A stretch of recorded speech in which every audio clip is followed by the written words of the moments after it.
Bom, vamos falar sério. Nessa noite nós estamos na nossa terceira mensagem da série Livres. E eu quero convidar você a fechar os olhos, vamos fazer uma breve oração. E se existe alguma área na sua vida que você precisa dessa liberdade, que somente o Senhor pode te dar, essa é a noite. Fale com Ele. Se você conhece alguém que precisa dessa liberdade, ore por essa pessoa. Pai, obrigado por essa noite. Obrigado por cada irmão e irmã que aqui se encontram. Obrigado pelos louvores que entoamos ao Teu nome. Pai, nesse momento nós abrimos corações e mente. Nesse momento, Pai, nós te pedimos que o Senhor fale conosco, venha ao nosso encontro, abra, Senhor, as portas das cadeias que nos prendem. Tome em Tuas mãos aqueles que estão em cativeiro, que nós conhecemos, Pai. E livra, Senhor, que possamos ver a Sua gloriosa mão, trazendo libertação.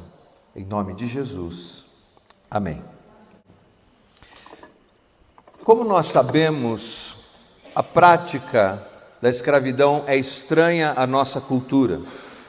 E por isso, para entendermos um pouco o drama de quem vive em cárcere, o drama de quem vive escravidão, nós precisamos fazer alguns exercícios de imaginação. Eu trouxe essas duas ferramentas, alguns chamam de pinça, outros chamam de grampo, alguns chamam até de morsa, mas a morsa é um pouquinho maior.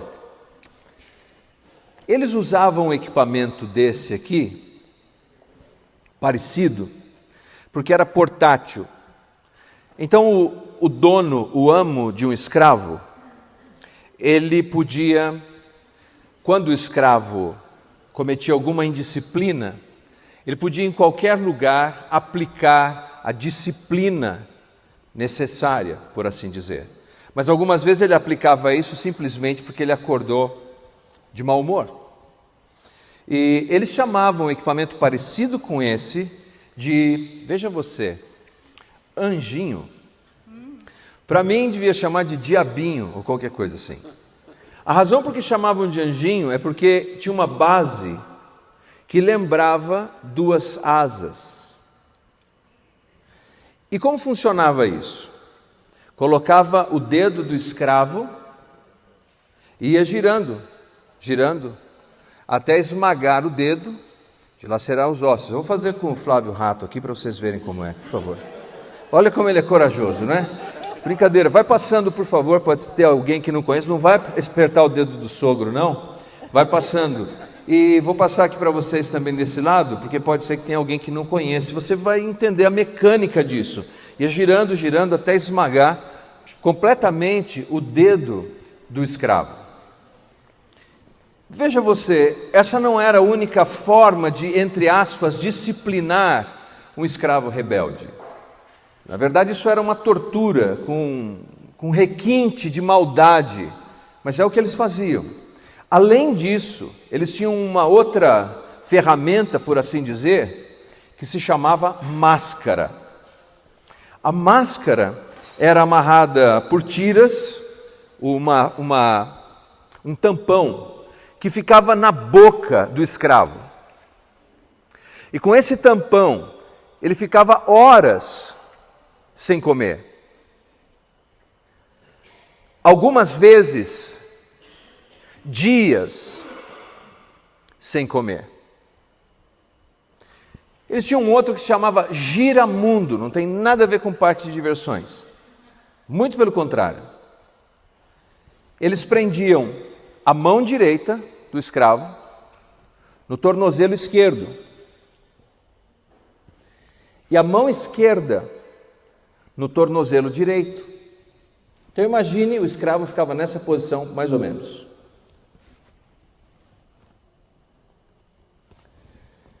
Vou precisar de um massagista. Por horas, por dias. Faz um teste. Veja o que é ficar nessa mesma posição por um tempo. Então, não nos admira que se um escravo tivesse a oportunidade de fugir Ele fugiria.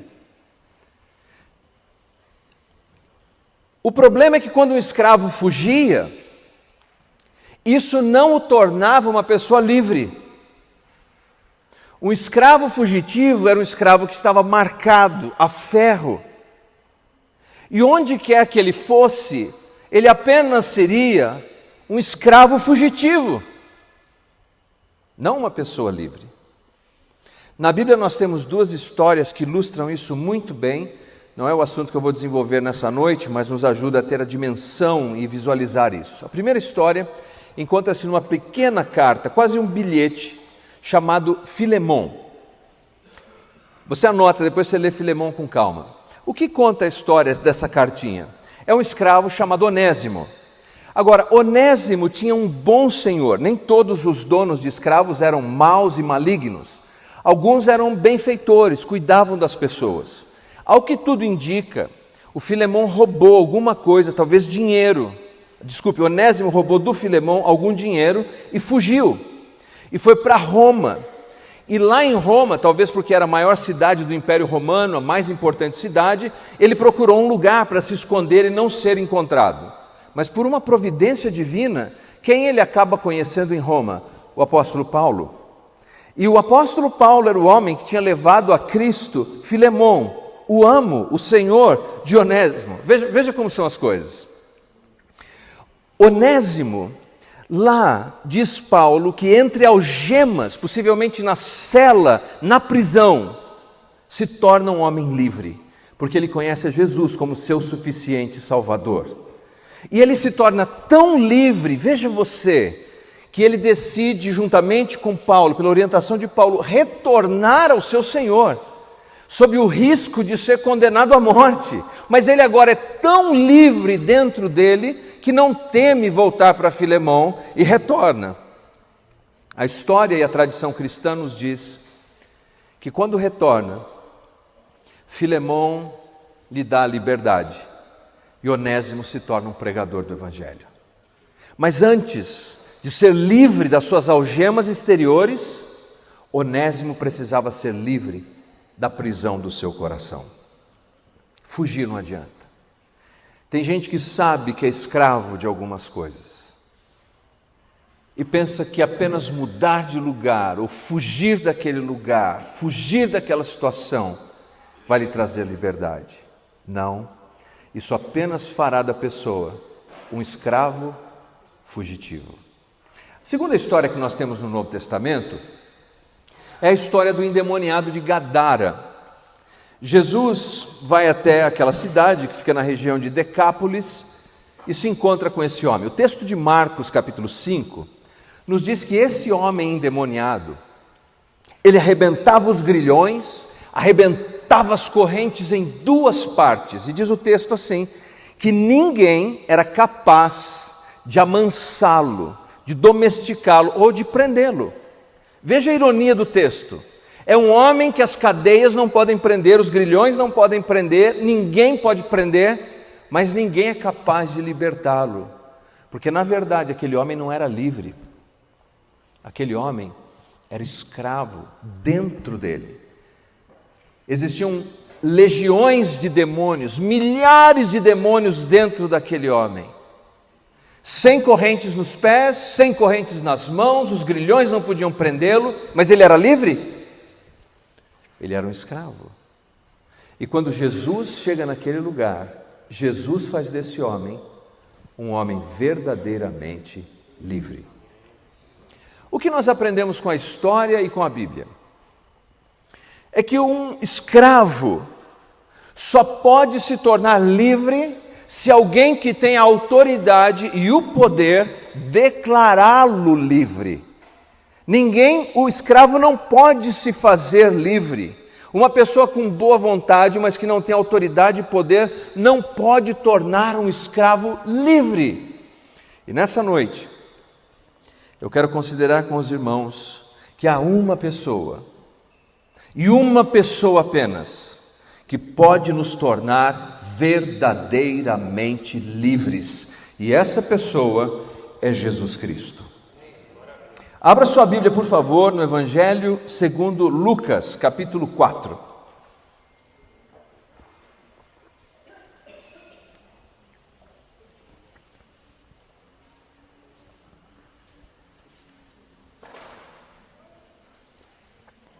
Lucas 4, nós vamos ler a partir do versículo 16.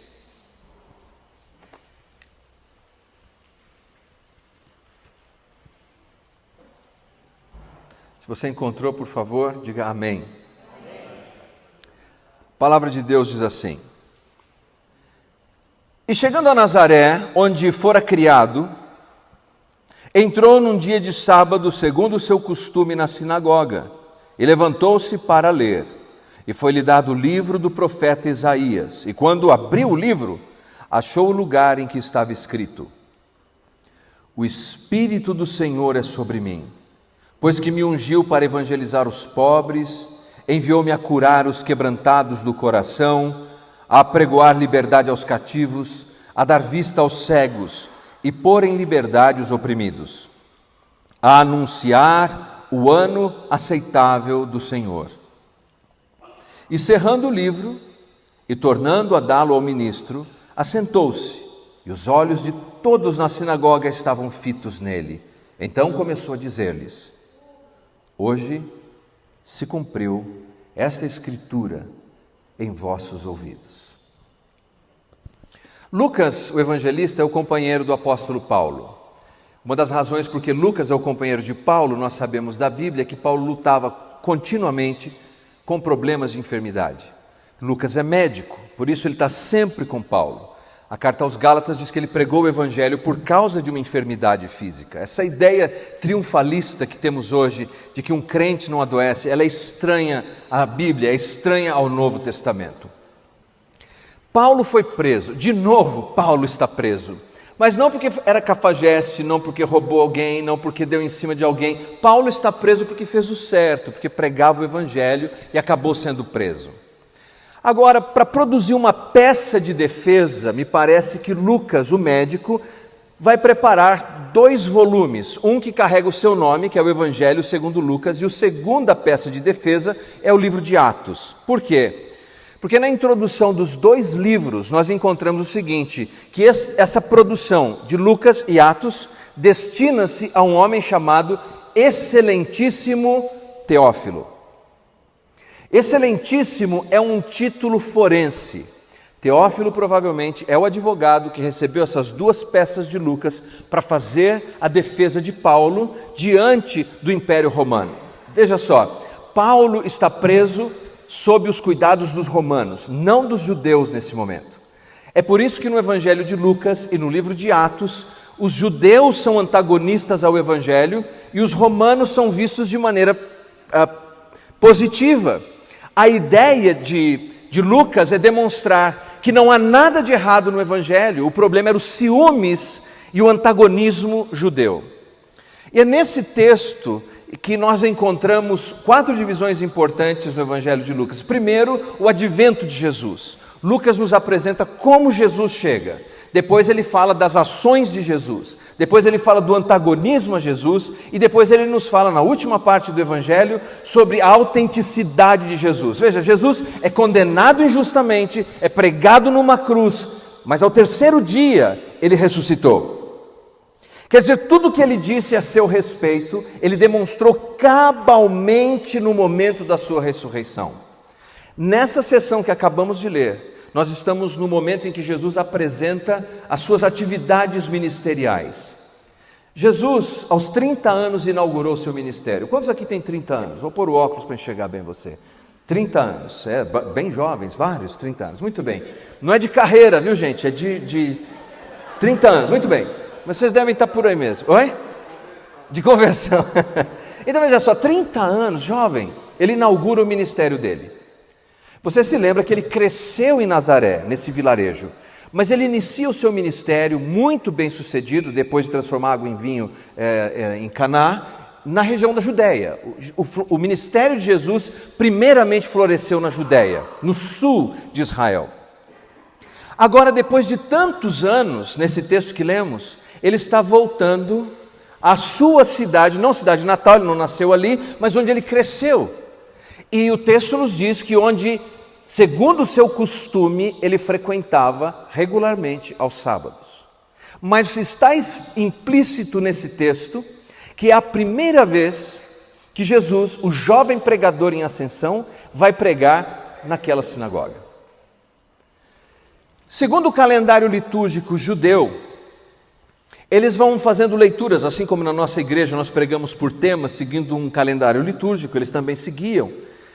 Ele vai ler exatamente o texto que está escrito no profeta Isaías. E se o texto que Jesus leu é esse que nós entendemos no calendário litúrgico, a época em que Jesus fez a leitura era exatamente no mês de setembro, Isaías 61, versículos 1 e 2. E quando Jesus abre esse rolo, esse livro para fazer a leitura, ele começa dizendo: o Espírito do Senhor está sobre mim. O Espírito do Senhor me ungiu. Lucas quer enfatizar a presença do Espírito Santo sobre Jesus, em Jesus. Veja você, se você voltar um pouco no texto e olhar no capítulo 4, no versículo 1, nós lemos assim: Jesus, como?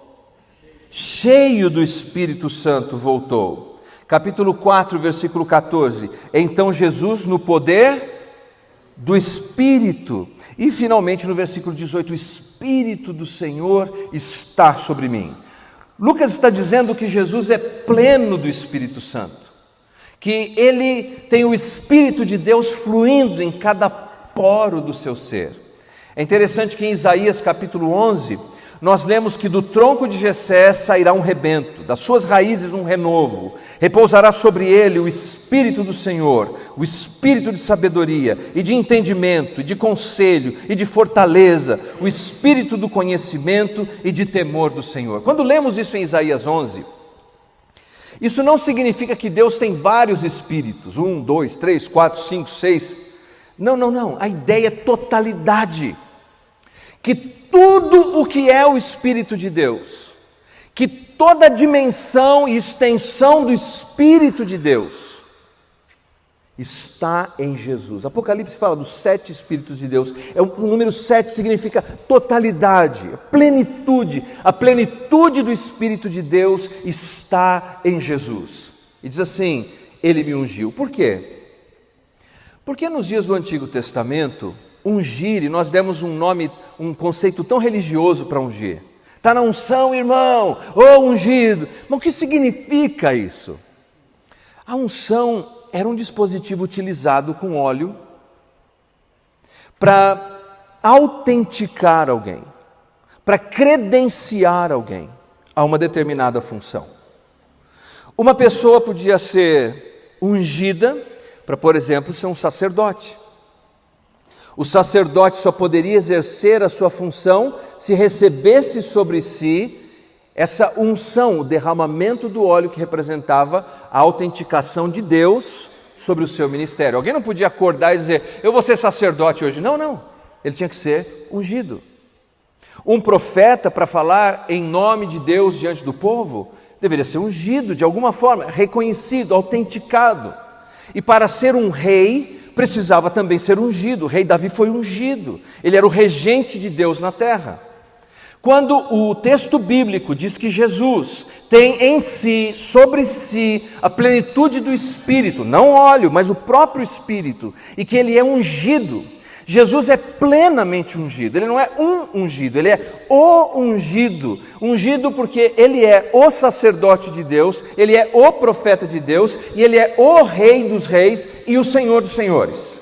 Não há outro como ele. Quer dizer que Jesus, meus queridos, tem toda a autoridade. Ele está perfeita e plenamente autorizado por Deus, o Pai, para libertar os cativos. Pense nisso. Tem gente que é bem intencionada, mas não pode oferecer a liberdade que você precisa, que eu preciso. Uma vez meu carro quebrou aqui em cima, e eu tinha um evento, acho que era lá na Vila Lavínia ainda. Eu chamei o seguro, o rapaz do seguro veio, mexeu um pouco e disse que o problema estava ali na parte da chave, e eu perguntei a ele, porque eu sou da região, falei, não dá para fazer uma ligação direta? Ele disse, dá, mas eu não tenho a autorização para fazer isso. Eu falei, mas você sabe? Ele falou, sei. Eu falei, Eu não tenho autorização para isso. Falei, você pode ligar para alguém que tem autorização? Ele ligou, me pôs no telefone com uma pessoa, eu expliquei a situação e contei os detalhes, e a pessoa disse, senhor, eu sinto muito, mas eu não tenho autorização para fazer isso. Eu falei, mas você pode pôr alguém que tem, sim, por gentileza? E finalmente colocaram uma pessoa, depois de ouvir uma musiquinha, que disse, o que o senhor precisa? Eu expliquei, ele falou, põe o rapaz no telefone, eu coloquei, e finalmente, alguém que tinha autoridade, liberou o rapaz para fazer a ligação, e meu problema foi resolvido. O primeiro moço que me atendeu era bem intencionado, mas não tinha autorização, nem autoridade. A pessoa com quem eu falei no telefone era bem intencionada, mas não tinha autorização e nem autoridade. O terceiro tinha, e ele resolveu meu problema.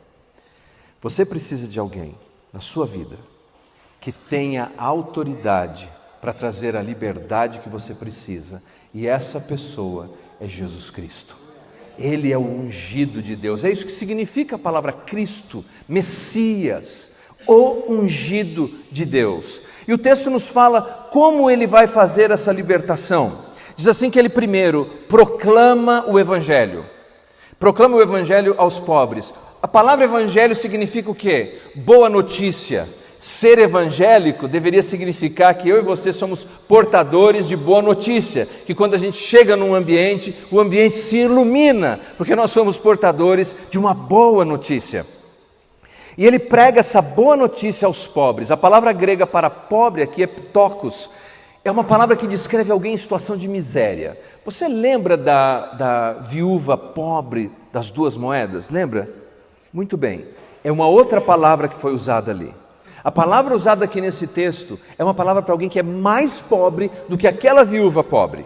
É um mendigo, é um miserável, é alguém que literalmente a etimologia da palavra descreve alguém que vai cobrir o rosto de vergonha para pedir uma esmola. Tamanha é a sua miséria. É alguém que está num canto, desprezado, ignorado. Jesus disse assim, o Espírito do Senhor está sobre mim e eu tenho uma boa notícia para essa pessoa, porque eu posso torná-lo livre. É isso. E o texto vai adiante e diz mais. Diz assim que ele é aquele que vem para curar os quebrantados de coração. Uma pergunta. Quem tem uma tradução da Bíblia que não consta essa frase? Levanta a mão. Lucas, veja aí, 4. Pode ler. Alguém? Que a sua tradução não consta essa frase? Deveria ter, hein? Lucas, capítulo 4, veja aí o versículo 17 e 18. O Espírito do Senhor é sobre mim, pois me enviou para evangelizar os pobres e...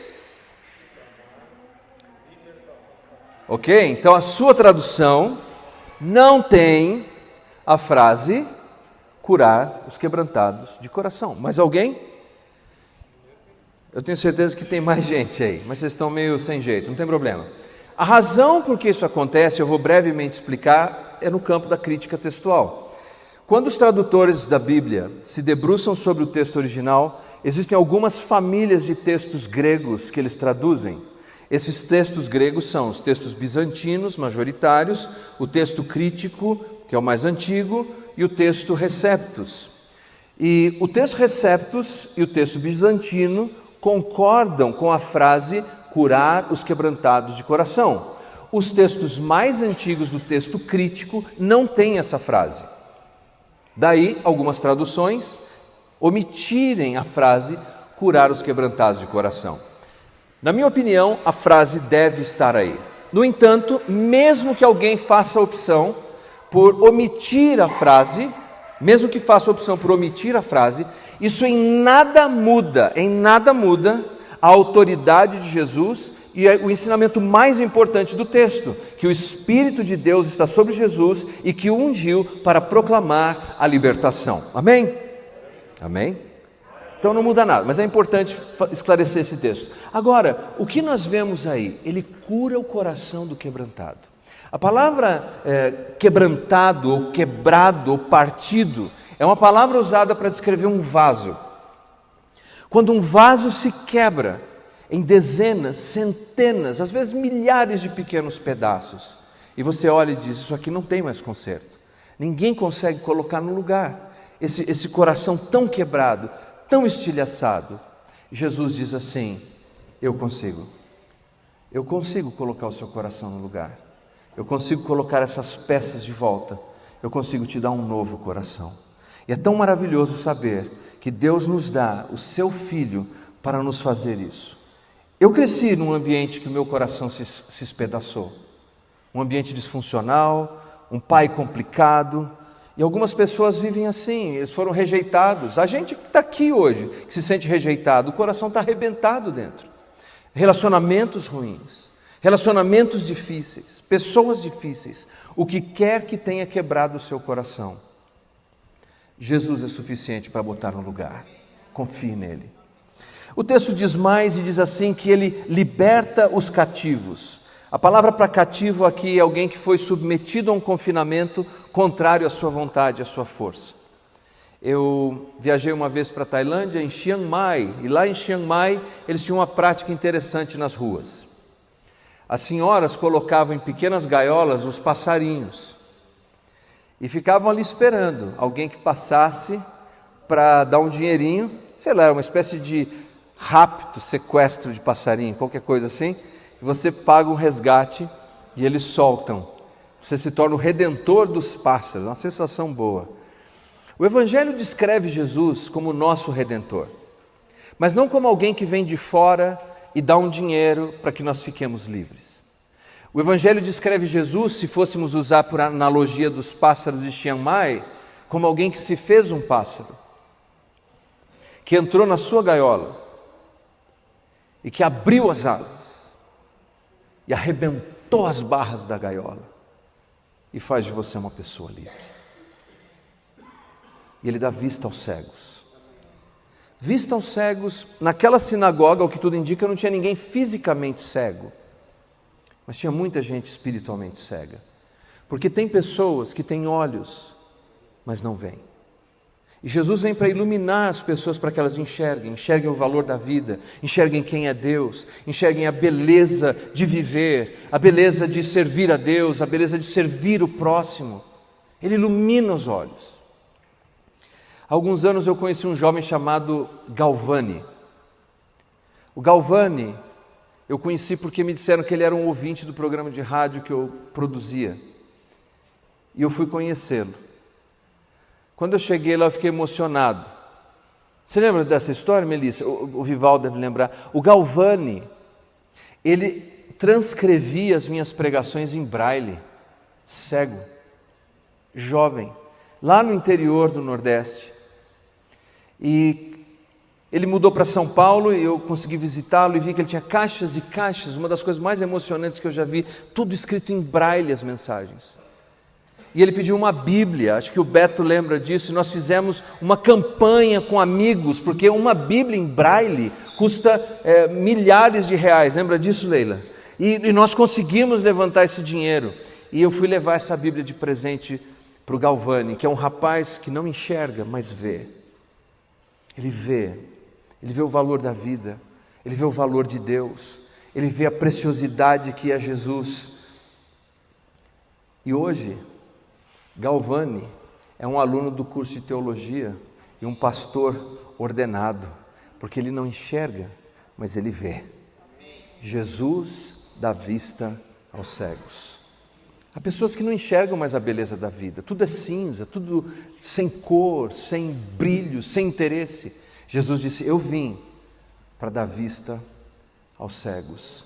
E depois repete, parece que é uma repetição quando diz assim que ele dá libertação aos oprimidos. Aqui é diferente, o oprimido aqui é alguém que está no corredor da morte, alguém que está preso para ser morto, ser executado, sofrer a pena capital. E na Bíblia nós temos um exemplo disso, Barrabás. Você lembra da história de Barrabás? Ele está lá preso. Ele participou de sedição, insurreição, de homicídio. Foram lá um dia, o Renato, tiraram as medidas dele, mediram a cruz no corpo dele, era o tamanho dele. Ele sabia que no dia seguinte ele ia morrer, ele está no corredor da morte, mas um dia entra uma pessoa chamada Jesus no corredor da morte e diz assim: ô Barrabás, a tua cruz agora é minha e a minha liberdade é tua, eu te coloco em liberdade. Foi o que aconteceu, mas não só com Barrabás, comigo e com você.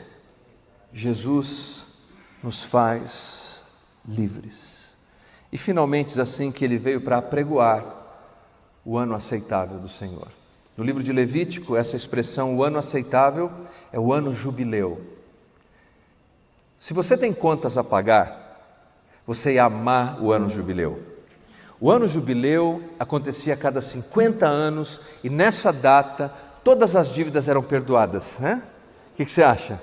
Tudo, carro, casa, financiamento, cartão de crédito, é o ano jubileu. Mas nem todo mundo vivia ao ponto de desfrutar do ano jubileu. Morria antes. Quando Jesus levanta naquela sinagoga, ele faz a leitura e ele se assenta e começa a ensinar, ele diz: hoje está se cumprindo essa palavra. Ele estava dizendo: hoje é ano jubileu, hoje é ano de libertação, é hoje o dia, porque não é mais um calendário, não é mais uma data, é uma pessoa. E Jesus ofereceu essa liberdade, porque Ele tem autoridade para nos tornar livres. Se você tem algum cativeiro, qualquer que seja, Jesus é suficiente para te fazer livre. Ele é suficiente. Nessa noite, venha até Ele, clame a Ele, confie nele, agarre-se a Ele. Um escritor, ele se tornou um escravo, aliás, ele se tornou um escritor depois de abandonar sua carreira como vendedor de escravos, que é John Newton. Ele que era um homem livre fisicamente, economicamente, socialmente, mas ele era um escravo de coração, porque ele vivia da exploração do outro.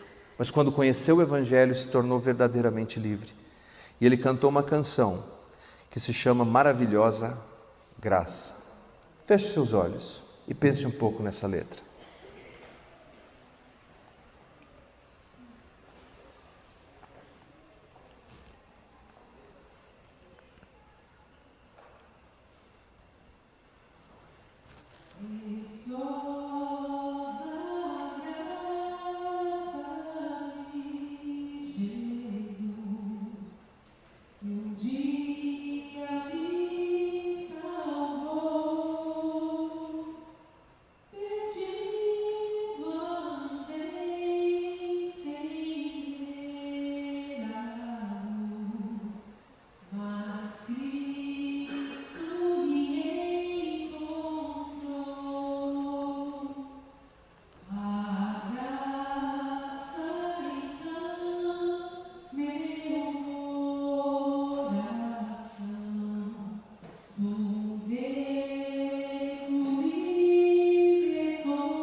John Newton, ele disse assim: eu não sou o que eu gostaria de ser, mas pela graça de Deus, eu já não sou o que fui. Se você precisa ser livre, agarre-se a Jesus. Ele é suficiente para te fazer livre. Vamos ficar em pé?